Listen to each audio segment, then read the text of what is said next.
একসময় যে রেল স্টেশনে যাত্রীদের আনাগোনা গমগম করত, আজ সেই স্টেশনে পড়ে রয়েছে জরাজীর্ণ পরিত্যক্ত অবস্থায়।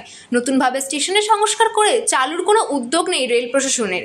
মালদার বুলবুলচন্ডী রেল স্টেশনের এমনই বেহাল দশায় এখন ক্ষোভে ফুঁসছেন এলাকার সাধারণ মানুষ। জানা গেছে 1905 সালে মালদার বুলবুলচন্ডীতে রেল লাইনের পাতার কাজ শুরু হয়। এরপর 1908 সাল থেকে সেই লাইনে শুরু হয় ট্রেন চলাচল। একসময় বহু মানুষ বুলবুলচন্ডী স্টেশন থেকেই ট্রেন চড়তেন, ট্রেন থেকে নামতেন, কিন্তু সেসব এখন শুধুই ধূসর অতীত। দীর্ঘ বহু বছর ধরে বন্ধ রয়েছে যাত্রীবাহী ট্রেন চলাচল। মাঝে মধ্যে চলাচল করে শুধুমাত্র সিঙ্গাবাদগামী মালবাহী ট্রেন, যা নিয়ে ক্ষোভে ফুঁসছেন এলাকার সাধারণ মানুষ। স্থানীয় বাসিন্দা তথা এলাকার পঞ্চায়েত সদস্য মনোজিৎ ভক্ত এবং আইনজীবী তথা স্থানীয় বাসিন্দা প্রশান্ত রায় বলেন, একসময় বুলবুলচন্ডী রেল স্টেশন বেশ জমজমাট ছিল, যাত্রীবাহী ট্রেন চলাচল করত, যাত্রীদের আনাগোনা লেগেছিল। কিন্তু 2015 সালের পর থেকে আর কোনো যাত্রীবাহী ট্রেন চলে না।